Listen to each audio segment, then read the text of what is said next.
Assalamualaikum warahmatullahi wabarakatuh. Alhamdulillah wassalatu wassalamu ala Rasulillah. Segala puji bagi Allah Jalla Jalaluh. Salawat dan salam semoga senantiasa tercurahkan untuk baginda Nabi kita Muhammad alaihi salatu wassalam. Amma ba'd, kaum muslimin yang semoga dirahmati oleh Allah Jalla Jalaluh. Nah, kita masuk ke hadis terakhir di bab ini.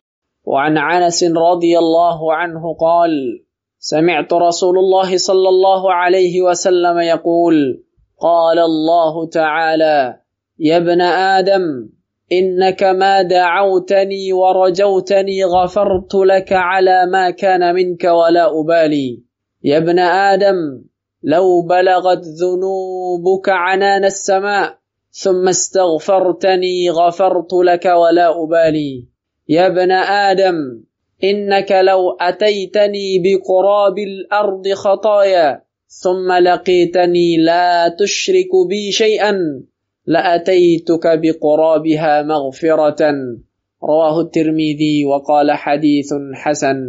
Dari Anas radhiyallahu anhu ia bercerita, aku mendengar Rasulullah sallallahu alaihi wasallam bersabda, Allah yang Maha Tinggi berfirman, wahai anak Adam, sesungguhnya selama engkau tetap berdoa dan berharap kepadaku, niscaya aku akan memberikan ampunan kepadamu atas dosa yang telah engkau lakukan.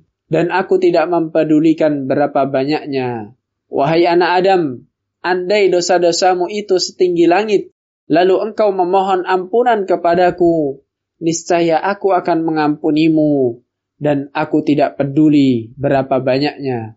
Wahai anak Adam, sesungguhnya jika engkau mendatangiku dengan membawa kesalahan sebanyak isi bumi, lalu engkau menemuiku dalam keadaan tidak menyekutukanku dengan sesuatu apapun, niscaya aku akan mendatangimu dengan ampunan sebanyak bumi dan seisinya. Hadis riwayat At-Tirmidzi, dan dia mengatakan hadis ini hasan. Subhanallah jemaah. Nih, selama kita berdoa, selama kita mengharap kepada Allah SWT, maka Allah akan ampuni kita. Dan Allah gak akan peduli dengan berapa banyak dosa yang kita lakukan. Walaupun dosa kita sepenuh bumi ini, namun kita bertobat minta ampun sama Allah. Allah katakan, ghafartu laka wala ubali. Aku akan ampuni engkau. Gak peduli sama berapa jumlah dosa. Orang yang mentauhidkan Allah dan tidak menyekutukan Allah dengan sesuatu apapun, Allah akan ampuni dosa-dosa. Hadis ini jemaah penting buat kita mengetahui kapan dan kepada siapa kita menyampaikan hadis ini. Karena jangan sampai kita menyampaikan sesuatu yang disalahpahami. Contohnya, ini ada orang yang berbuat dosa dan terus-terusan berlezat-lezatan dia berbuat dosa. Lalu kita sampaikan hadis ini, yang ditakutkan hadis ini membuat dia semakin nyaman berbuat dosa. Terus Ustaz, kalau ada orang yang berbuat dosa dan gak ada kepikiran untuk taubat, maka bagaimana kita menyampaikan kepada dia hadis-hadis tentang azab Allah SWT? Berapa banyak orang yang mati mendadak. Tapi hadis ini kita sampaikan kepada orang yang berbuat dosa, lalu dia takut.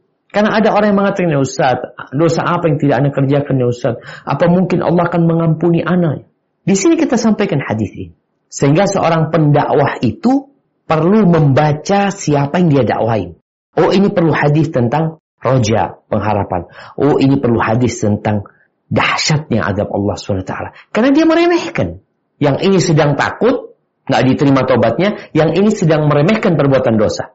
Maka bagi orang yang meremehkan perbuatan dosa dan tidak ada pikiran untuk bertobat, maka kita sampaikan hadis-hadis yang berisi tentang ancaman-ancaman Allah SWT.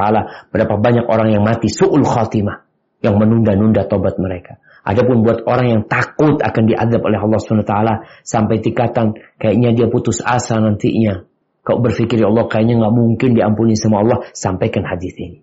Dan juga buat orang-orang yang mau meninggal dunia, bagaimana kita sampaikan hadis ini dengan harapan dia semakin kuat bahwa dia akan berjumpa dengan Allah yang Maha Pengasih dan Maha Penyayang. Hadza wallahu a'lam bishawab. Ini yang berkaitan dengan keutamaan roja, dan insyaAllah pada kesempatan yang akan datang kita akan membahas tentang bagaimana menggabungkan antara rasa takut dan berharap kepada Allah SWT seperti yang pernah kita bahas, seperti sayap burung Yang tatkala satunya sakit, biasanya burung itu tidak akan dapat terbang tinggi. Jamaah rahimakumullah, itu yang bisa kita kaji. Semoga ilmu yang kita kaji hari ini berguna buat kita dan bisa kita amalkan dalam kehidupan kita. Dan semoga Allah menerima amalan kita. Sampai berjumpa kembali. Barakallahu fiik. Wassalamualaikum warahmatullahi wabarakatuh.